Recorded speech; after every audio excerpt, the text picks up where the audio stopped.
Oh, wait, how the... Another house in Mons?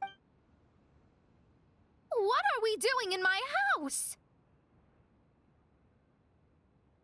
Your house? This is your house? My, how Look at the labels! There are so... The rooms are exquisitely designed. This place... Hey, I'm just a... You're not. Mein Fräulein, Oh, yeah. Lady Magist. Is that Mondstadt? Really?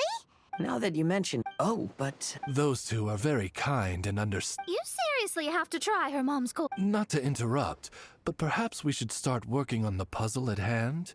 Ever since I entered this place, I... Oh.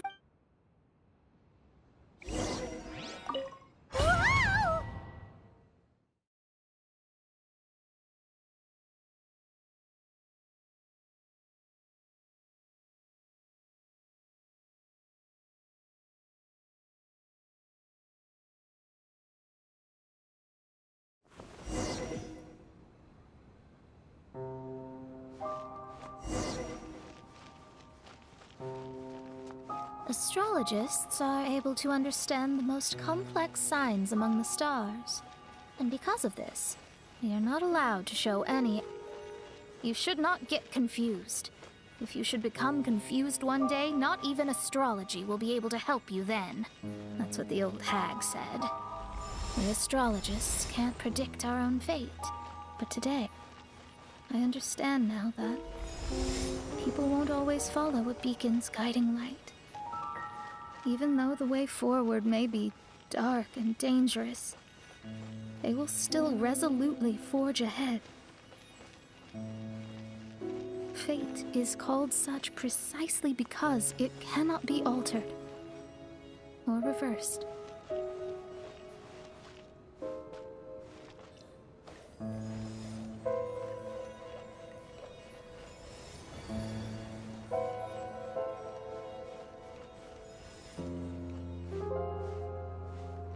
I understand the governing laws of the universe and have glimpsed secrets between heaven and earth.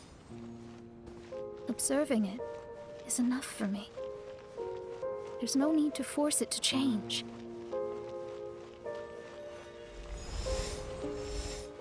There are no perfect legends and no heroes that can save everyone. Instead of dwelling on my helplessness, what I should do is seize my own destiny. Looks like it's coming to an end again.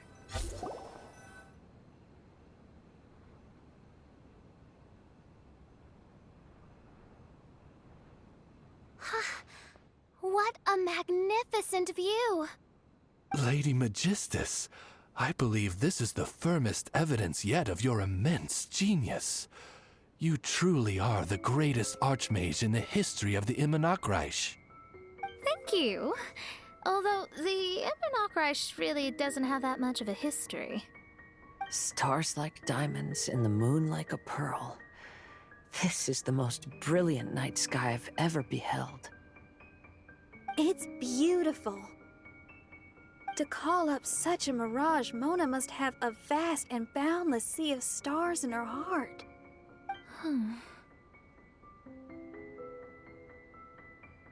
I'm just thinking. These must be the things that we aspire to. This night sky is incredibly beautiful. In fact, I might go so far as to say it's even more beautiful than what I usually see in divinations. All the stars are in their rightful place. This is definitely my mirage. Only here can I see extraordinary sights like these. Extraordinary? Why do you say that? You know, the night sky of Tevat is truly marvelous. All the answers in the world seem to have been hidden within. When is my missing son going to be found? Do they love me or not? Will I ever recover? As your stars move across the sky, they record all your life events in their path. And among all the people in the world, a considerable number will see their stars deviate from their path. When your stars are on track, it means you will be healthy, happy, and at peace. Conversely, if your stars go off track, everything will get worse. The starry sky in my divinations would never look as perfect as this. Some stars would lose their way, and others would fall. I wish everyone could be happy and stay on track. To this end, I offer advice and tell the truth. I know it's useless. All fates are already revealed in the night sky, with mine too, just another among them. I can't change anything. Even so, outside of astrology, outside of the words of truth, I still cling to the wisp of an irrational fantasy. We must all live within the confines of reality, but call me presumptuous, but I still believe in miracles. In this vast sea of stars, there are stars for you, for me, for everybody. What are the chances of one star encountering another? Are these encounters not the most wonderful miracles in all of destiny? I don't know. But within Tevat, the stars in the sky will always have a place for us. Even if astrology is resolutely rational, fate remains arbitrary, cruel, but romantic.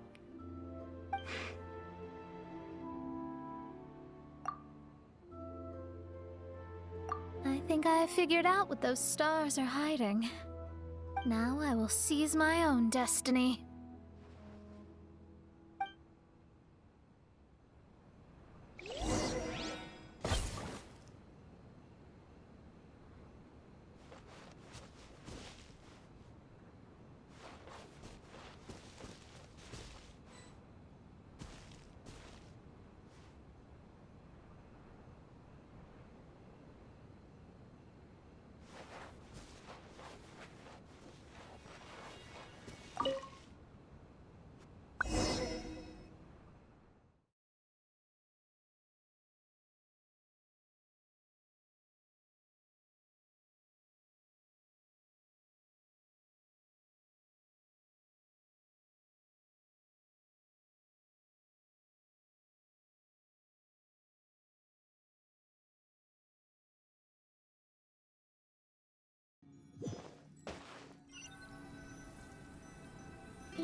There was a transparent bird made of crystal. It was beautiful and fragile and could sing the most beautiful songs. But since mortals couldn't see it, they believed it to be a trick. How could a transparent bird possibly exist, let alone sing? When the bird heard that, it flapped its wings and flew across mountains and seas all the way to the night sky, where it turned into a star. Its brilliance was so dazzling that it illuminated everyone. It allowed all those that could see it to follow its light through the dark night, to sail through the seas under the guidance of the stars. It was born in wisdom, but trapped in ignorance. It has never voiced a complaint, for this is its destiny. Guiding people to see their destinies is the very meaning of its existence. We're back here again! So, are we completely out of the mirage? How strange. My mirage didn't contain any hints on the Fatui or the machine. Does that mean they had nothing to do with these mirages after all? Or perhaps these mirages are a mere consequence and not part of a process at all? Paimon's lost. I mean, these mirages were not steps towards solving the mystery, but rather a direct effect of whatever's going on. Someone did something to bring the mirages into being.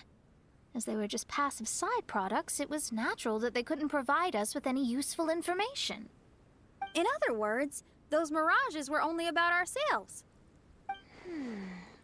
Pure materializations of ourselves. Interesting. Everyone, maybe we should go back to where this whole thing began. During our first day on the island, the Traveler and I checked out the Fatui camp together. We found a strange machine there, as well as some disoriented Fatui.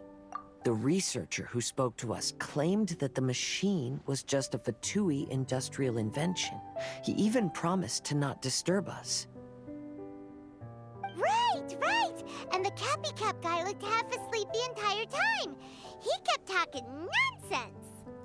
I wonder, is it possible that madness and mirages are two different outcomes of the machine's influence? If so, everything can be traced back to that damaged machine, except for the difference in how it affects people. This, I believe, is caused by differences between the affected people themselves. Oh. When you put it that way, it is indeed difficult to distinguish dreams and hallucinations.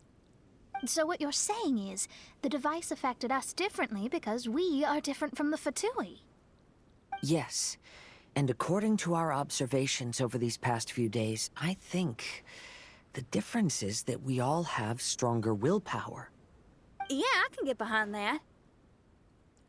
People with strong willpower will hallucinate instead of falling into madness. But those who break too easily can't maintain a stable mirage. In other words, we should go back to the Fatui camp and destroy that machine right away! No, it should be repaired rather than destroyed. What mein Fräulein means is that rashly destroying a machine we do not understand may lead to more serious consequences. It would be better to find a way to repair it first. Right. It pays to be cautious. If my guess is correct, that machine is capable of influencing the human brain. So we'd better tread carefully. So let's go now! There's no time to waste!